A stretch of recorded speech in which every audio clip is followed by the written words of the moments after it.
Doesn't even show it on there.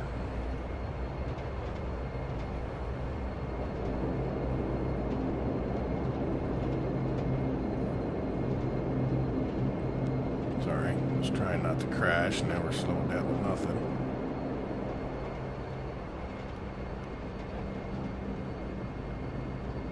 Slalom course here. I think I remember going all the way over to this runway before. So we probably should have just parked. It'll be a while before we get back here. And I'm planning on this probably, you know, taking me a month. I have some family events to be away most of this weekend.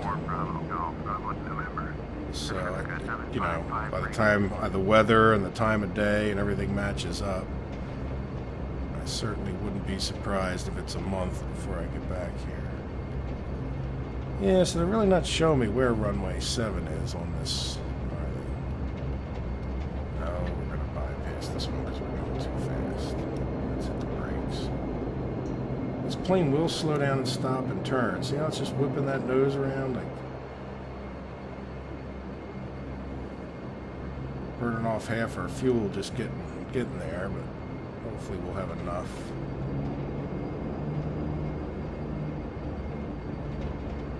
Oh yeah, look, the flight, why does it keep switching? I guess it's when I go over a certain speed, it's switching to that.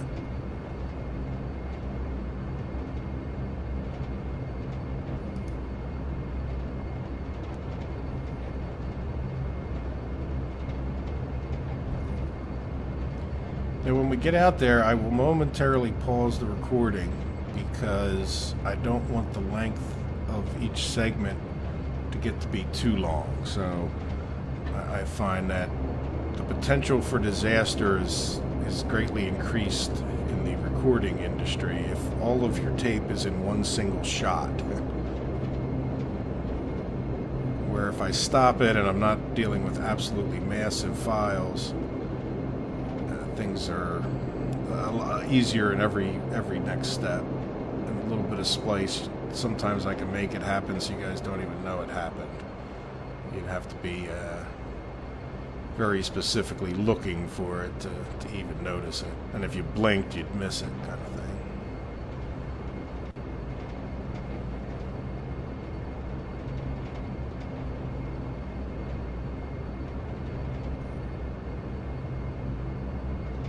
Alright, I think we're getting close, if my memory's serving me.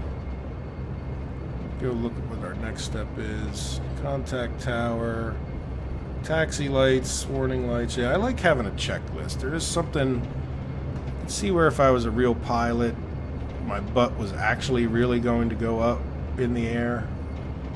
Like even now, like, it's really not, you don't have to do that much to fly this plane. I proved it in my last newbie flies Dash 8 video. And while I might not consider myself quite the noob I was when I recorded that one, I'm still far, far, far from an expert. But I am learning, and that's what counts a lot in life. Unless you're an airline pilot, I think that, I'm sure you're always learning, but you certainly need to know more than I do if you're going 27,000 feet in the air with 100 and some people hanging on your ability.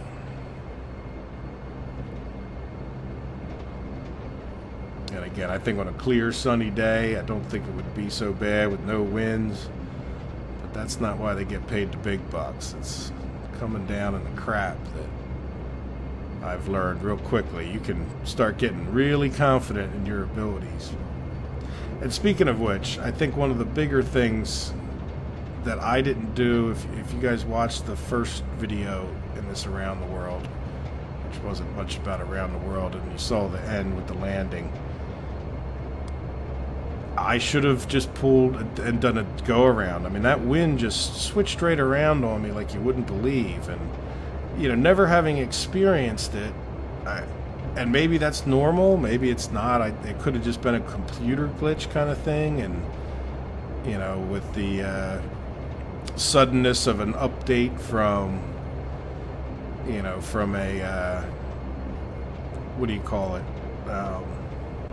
Like that, I'm sorry, Active Sky Next. Like, did it just get an update at that moment and decide to change the forecast or something? I don't know, but in any event, like, just not knowing what to do as a pilot, I just kept trying to land. And that was just probably the absolute wrong thing to do. So now we are on our own. We lost our thing. So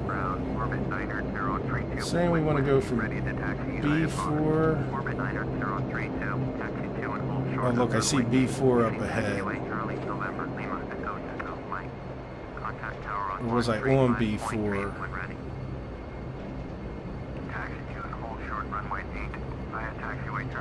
Alright, so what are we doing here? We don't have any progressive taxi. I guess we have to taxi down the runway? Approaching 25. B4. Oh, because they talked, I lost my... B4 to B to B10. Yeah, see, I don't think they actually want us to go down the runway, do they? I think I should be over there and spinning around. Well, it's a good thing this is a game. Because I'd probably be getting in trouble right now. Not to mention risking people's lives if this was a real airport at 6 o'clock, 7 o'clock in the evening. I imagine it's... Well, that's not local time, so it's, well, probably 2 hours difference, I think, in Colorado, which means it's probably like 5 o'clock at night, one of the busier times at an airport. Alright, so we will exit the runway here because, yeah, that's what we probably should have done to begin with, is not be on the runway to begin with, so we'll get on off of it. There we go. It's like it never happened once we get back up here. I guess real ground control would probably start screaming at you if you did something like that. I would hope they would. Yeah, and I should probably sit down, watch some videos, or read I don't want to say a book, but read up on how to follow these signs. I mean, they just, maybe there's vague to you guys. I mean, I just don't. All right, well, there's B, and I gotta understand B8. We're going to B10, which just logic would tell me there's, I could basically guess that there's B9 and then B10. But there's got to be more logic to it. Or do you just have to look at the map and figure it out? You know, like this. Is that why you need these charts so much, I guess? Let's see if we... Yeah, see, they're telling you B... Well, that's not the right one, but... Yeah, and I guess it would help if you had the real chart, not this little cut-up thing. Assuming the real chart... Or is that the way it is, where you just have... So yeah, you would sit there and figure out where you were going before you actually started moving. But it sort of hurt my head a little bit when I went to do it, and I was more... I just like to fly. I guess so, just between the... Gosh, that's about to hurt my head, and... Alright, so now we're where we should have been, or where we should be, and we will follow the rest of our... So we'll hold short, notify the cabin crew to go ahead and do their jobs, and fine. They seem to figure it out on their own. Pitot-static heaters are on. What's a standby? Is that... So that's not standby, I guess, since I would get rid of that yellow light. Flight taxi switch, even though it kept switching to flight, now we're ready for flight. And then we want to autopilot heading, press twice to reset FD. Alright. Heading. Guess that's what they're talking about. Yeah. I don't know. Heading bug 80. I don't know. We'll put it on heading select. Alright, anyway, caution panel, make sure it's clear. The only one that's not clear that's the parking brake over there. If you look, it's a parking brake. So that's okay since we have it on. Let's turn it off here in a minute. We got our flaps up. PFD, primary flight display, should be saying GA, heading, and altitude select. So, is that what they're talking about? I don't know. It says heading select. Oh, heading and altitude select showing. Okay, well that's what we want. When crossing onto runway, taxi lights off, and we will put our landing lights on, wing lights on, and we want to turn our anti-collision strobe to white, and so now we should be ready to go. So we will contact Denver Tower. Denver Tower, Bombardier, Romeo Alpha 67252, ready for IFR departure, runway 7. Bombardier, Romeo Alpha 67252, clear for takeoff, runway 7. Alright, let's make sure we didn't miss anything. Nope, I think we're good. So, again, no cautions. Let's not go backwards, let's go forwards. No other planes coming that I can see. Okay, there you go, I'll acknowledge. Runway 7, Bombardier, Romeo Alpha 67252. Alright, let's get this guy where I want him, which is like right there. And I can see all the stuff, as much windshield as possible. And then I just get used to it being in this sort of exact position, which kind of helps me 07 orient. Alright, there we go. So we're going to stop momentarily. We are going to give it the full throttle.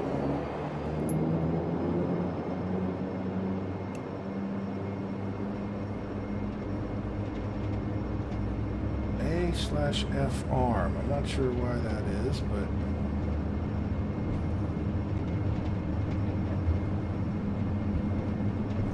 whoa, really going off to the left. And we are almost at V1, which is the same as VR, so we'll start to rotate. And we are off the ground, so Traffic. yeah, I know you'd like to yell at me about that traffic, so we'll get our gear up real quick, tract our things, get our autopilot going, and then we're going to go to IAS, and we'll tell him to increase the speed to 205. Descend. Crossing. Descend. Well, I don't know why he's...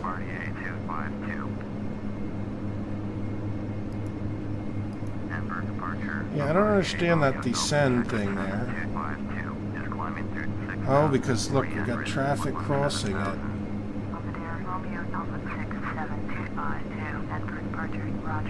Let's zoom this in so you guys can see what I'm talking about and get it on here. So it thinks that there's something at 15,000 right above us.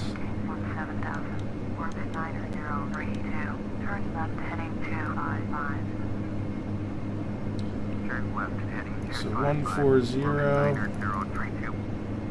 and climb and maintain 17,000. What is happening? I didn't hear you because I was talking about it. Oh, clear of conflict. So he's telling me to descend. The guy's 21,000 feet in the air. As you can see, I'm pretty sure that's what that means. This guy should be, I don't know what plus 17 means. Oh, please acknowledge it. Alright, so let's keep going on with our checklist. After takeoff, gear up, flaps up, check. Autopilot engage, autopilot IAS. Now they're saying it's set it to 210. I got it on 205. Probably a little bit steeper. I could probably even go, the higher the number, the more shallow your climb's going to be. But since I'm so empty, I think 205 is just fine. Condition levers, 900. See, that's something I wasn't doing before, but certainly I can see how that does me. I mean, we don't need to climb at 3,000 feet per minute. You know, I think that this will save a good amount on fuel and, you know, be a good thing. Alright, so bleed flow normal, which is over here. Let's switch that over to normal. Autopilot to nav. Okay, so now that they've put us, maintain your own thing there. So let's go back to,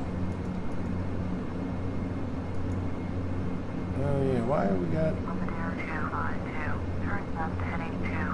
yeah, I was gonna say, she hasn't really told us to follow our own.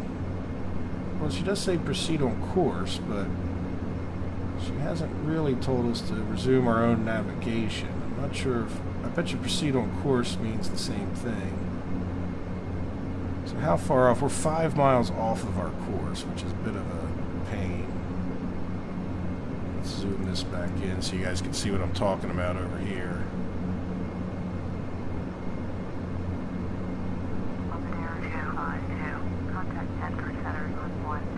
We can do that. You know what I didn't do, guys? Pause the video. So let me do that now. Like I said, I kind of need to make sure they stay a little bit of a short length. Now let's contact Denver ground first.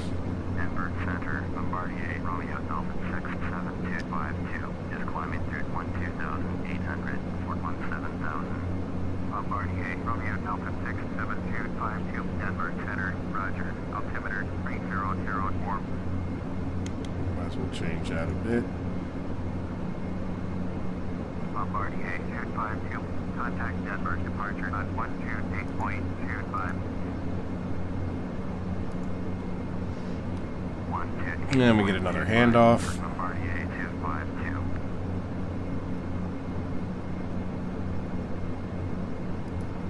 Denver Center, Bombardier, Romeo Alpha 67252 is at 14,200, climbing 17,000.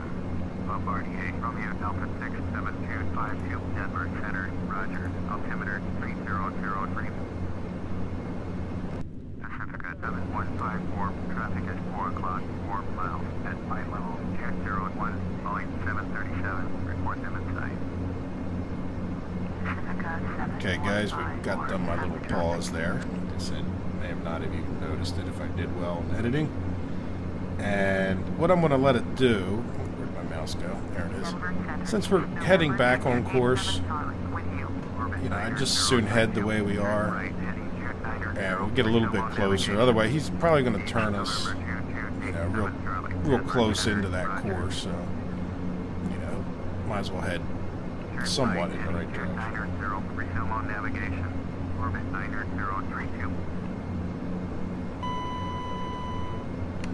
So she should be giving us a increase in altitude shortly here.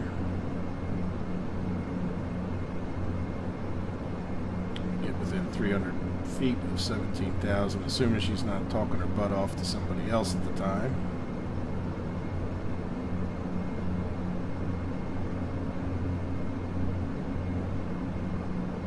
So very shortly here.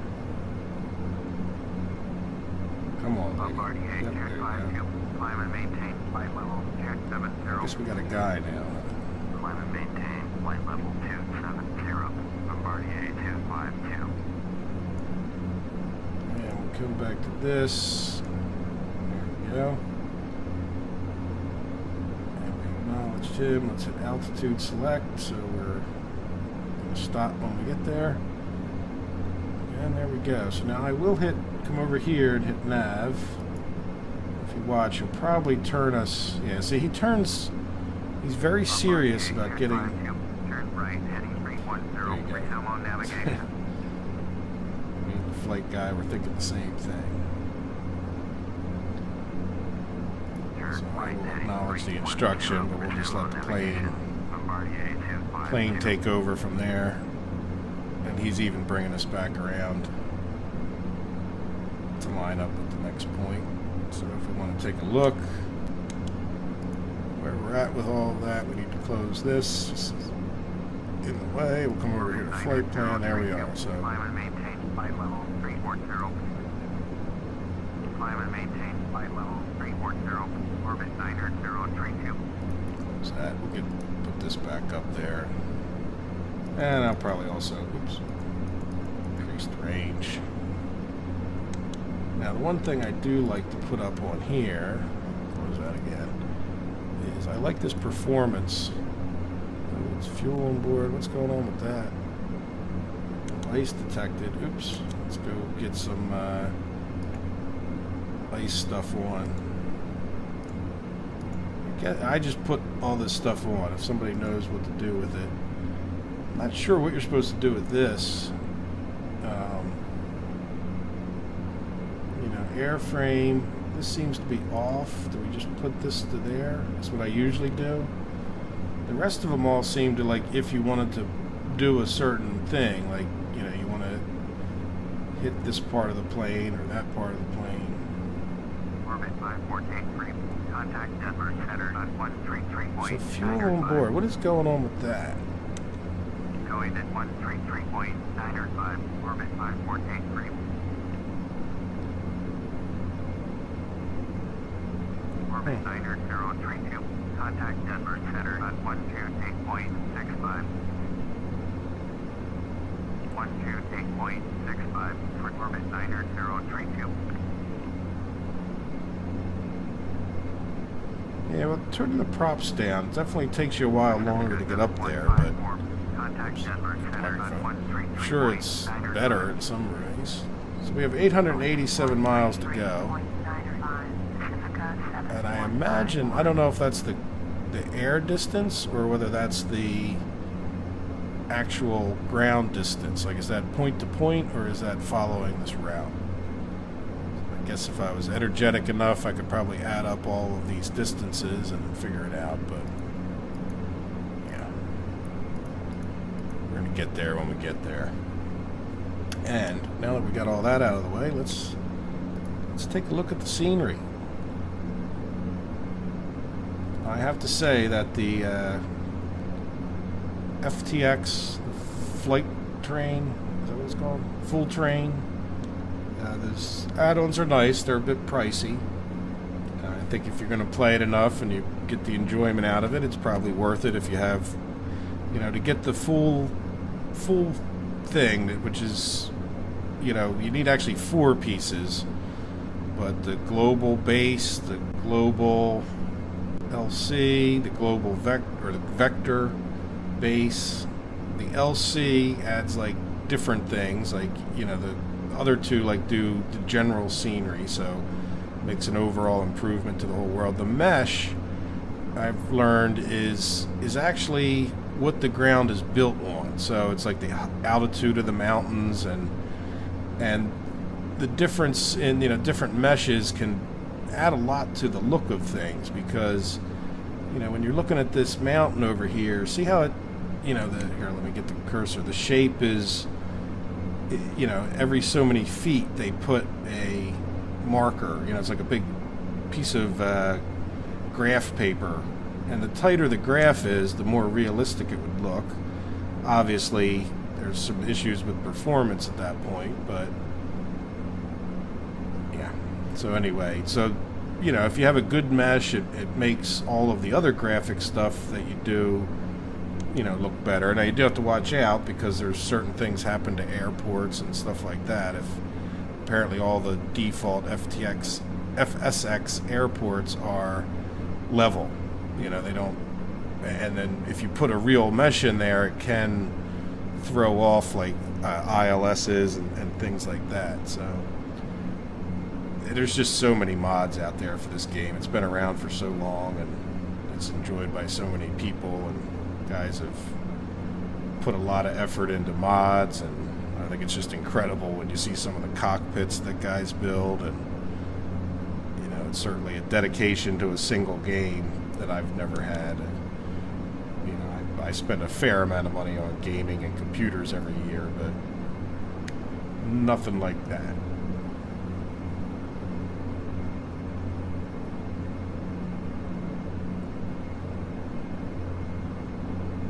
Alright, well, I'm going to start fast forwarding things. We're well into the flight, and while I usually wait... I hit the microphone again. I got to stop doing that. I tried to put it closer so you guys could hear me better, and now I keep whacking it.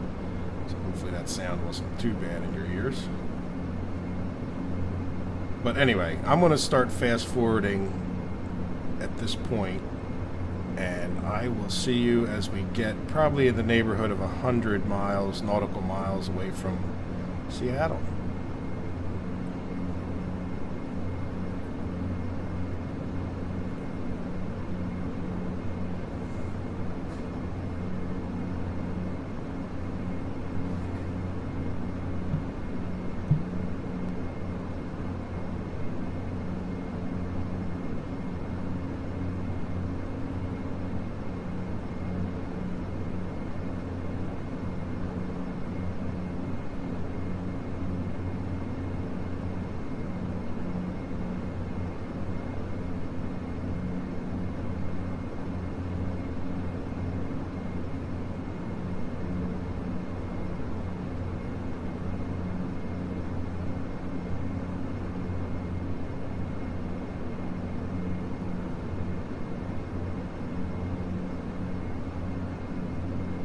Bombardier 252. Contact Denver Center on 125.9er. Going to 125.9er. Bombardier 252. Denver Center. Bombardier Romeo Alpha 67252 is at flight level 250. Climbing flight level 270. Bombardier Romeo Alpha 67252. Denver Center. Roger.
Guys, I forgot to do a few things because I just decided to be quiet and read. I said, no, we'll climb. So as we're climbing, we wanted to turn off our hydraulic pressures. So let me zoom in a little bit so you guys can see better. Hydraulic pressures and our auxiliary fuel pumps. I guess we want them on in case something goes wrong in takeoff. You know, you just want everything going for you. And you can take off the auto feather. In addition to that, it did tell us to go put on our ice protection, which we did once we saw the ice protection thing. We want to ring the chime, which we did, or I just did. And before we level off, which, by the way, that bell is a warning that we're 1,000 feet from our altitude, that last ding that you just heard. Last chime, I guess might be a better word for it. We want to reduce the power, and, you know. Okay, so now I have landing and logo lights off. After we go over 10,000 feet, see, we probably should have just kept going. And we are allowed to take the seatbelt lights off at that point. So let people wander around the cabin if they want. And notify flight attendants FD seatbelt. There we go. For your own safety, we instruct you to keep your seatbelt fastened during the entire flight. Please observe that this flight is a non-smoking flight. So you heard her make her little message. Now that we're at cruise, they're saying to set the power lever for 240 to 260 knots. Condition levers to 850. A lot of times I don't find I can get up that fast, to be honest with you. Wonder if that's something wrong I'm doing. Notify F flight attendant FD cruise. So let's see. Services. Cabin display. FD cruise. Okay. So I guess we could hit that once we get up to, well, like here. So we're pretty much at cruise. Let's see what happens. Ladies and gentlemen, this is Captain speaking. Southern Lights name cruise up time. In-flight cabin services begin. So choose a wide lens and refreshments. Yeah, so our non-existent passengers can enjoy Once again, on behalf of non-existent services. All right. So this is, then we have another section for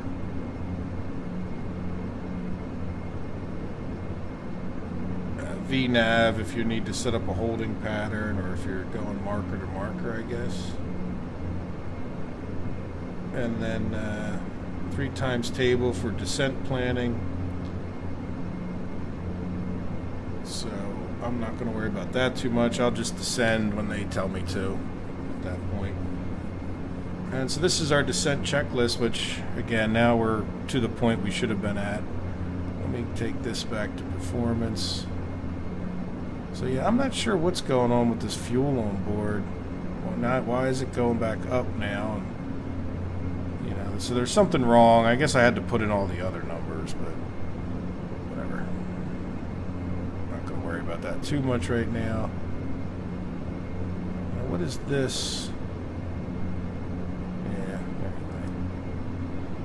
Yeah, see, so look, we're full throttle right now, and we're only doing 220. So I'm kind of wonder why that might be. I don't think I'm doing anything wrong. I don't have my flaps down or gear down. I mean, I know if I put it, you know, is there possible to... Oh yeah, look at that.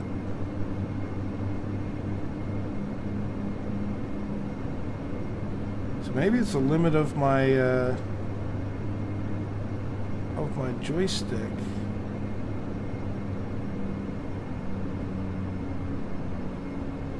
What does that say down there? Rating.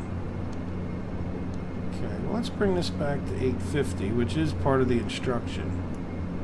You gotta be real careful you don't bring that back to feather. Alright, so we're turning. It scares me sometimes when it's turning. And we did get off of our slightly, I guess it just sort of cuts the corner there, doesn't it? As far as being on our flight path.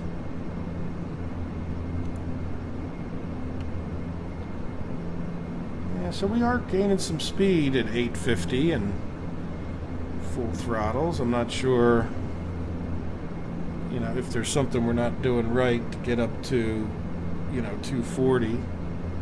We're using up fuel at a pretty good clip, but we still got plenty on board, I would think. How far away are we? If we come back down to, it's one of the reasons I leave this guy on. 836 miles. So. Alright, well, let me go back to fast forwarding again. This time I'm not only going to fast forward the video, but I'll fast forward the flight sim as well. Now that we're pretty much at cruise. Alright, see you guys closer to Seattle.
guys, we're just about 100 miles, nautical miles out. I wanted to point out, you know, I'm glad I did put the fuel on board. If you look, we don't have a lot.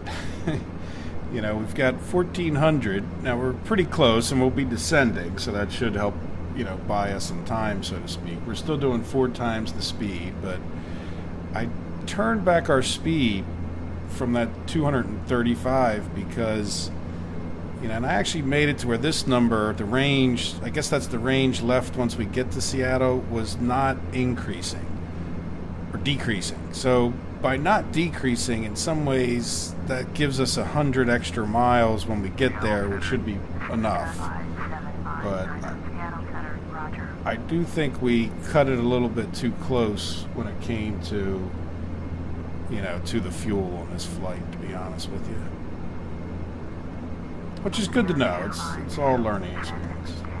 Alright, so let's hit, I'm going to slow down. So we're going to turn this. Oops.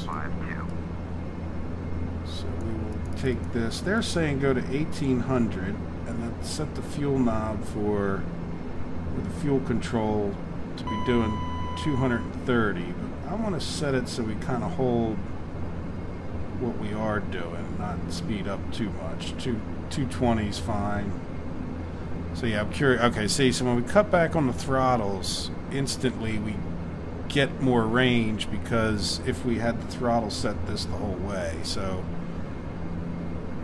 we don't have a lot of fuel to get there, but fortunately we'll be gliding a large percentage of it. And we need to get our altitude down to 1400 on the altitude select. Alright, we'll start our descent checklist, which I think this is pretty much the first step. Let's get that on altitude select.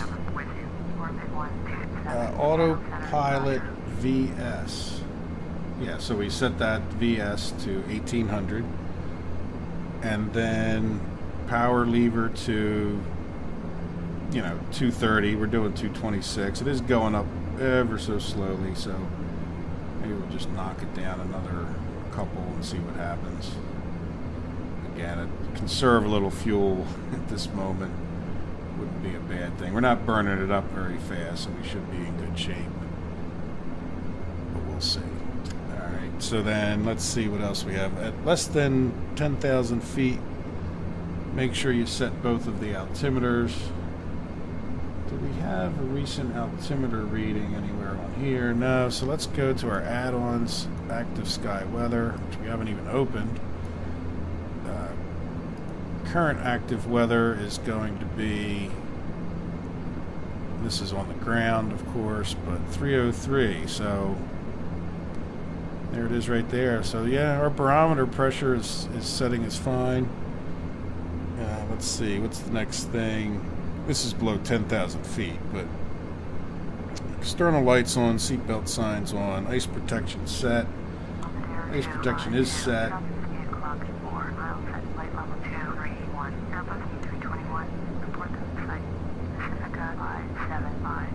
There he goes. I don't know if you saw him, but he was right back there for a second. They could really use warning me a little bit sooner. So we can come here. And, by the way, I realized in the last episode I talked about the wind. There's the wind reading. Let me open this one up and close this.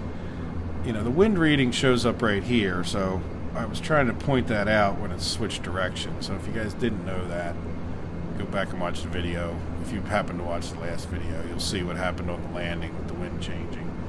That's where you get your wind speed. We turn that range down yet another notch. Just keep things more visible. And we do our winds aloft report. Yeah, so we had a good headwind the whole way, so that I think really hurt our gas mileage. And look, we are descending. Yeah, so that weather radar isn't lying, is it? And it looks like that rain that we saw that was to the west of the city is now moved on to the east, so we're going to have to fly through it. But good news is at this moment, the weather radar, you know, is showing that since we do have the magic of the internet in our airplane these days. Let's just hop over to here, oh, this one, and hit F5. It probably moved me back across the country, but yeah, see, if you take these weather stations off, it moves a lot faster. All right, so let's get over here. Do we have the radar on anymore? No. They seem to be working on this website, so there's the radar. Yeah, it's definitely changed. I mean, Seattle is now in the thick of it, so let's get back into our airplane, but so we're descending nicely, yeah, a little bit faster. We're going to slow down again just a bit. There we go. So yeah, so our altimeter's set, external lights. We're not at 10,000 yet, but we can get those on when we get there. 50 nautical miles from the destination, which at this point we are 69, so we got a bunch to do when we get a little bit closer. What do they want us to do at that point? Nav CDI pointer. 68 miles.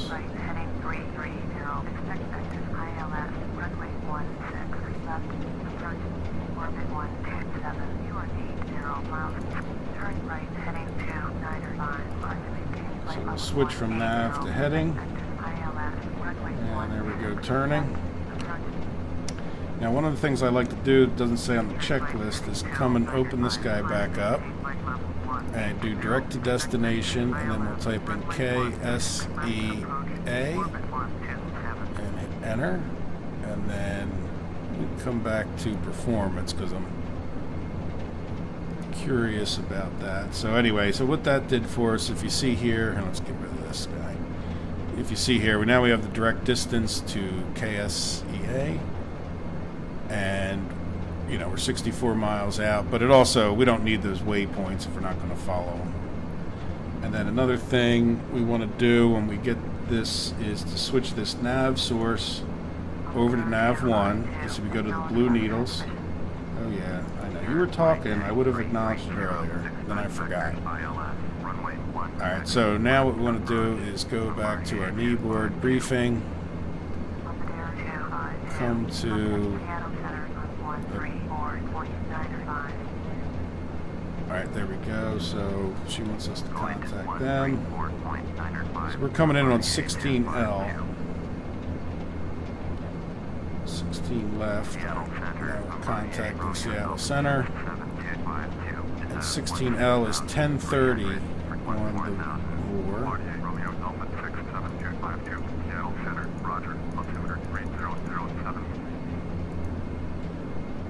Alright, so they're saying the altimeter should be 3007. So we'll change that. That's probably the front that's moving through, I would think. Alright, so the heading for that runway is 161. So I'm pretty sure you're supposed to set it on the course, but it certainly makes a lot of sense to me that you would. So we'll get this turned around to 161. That way we know when we're lined up, kind of.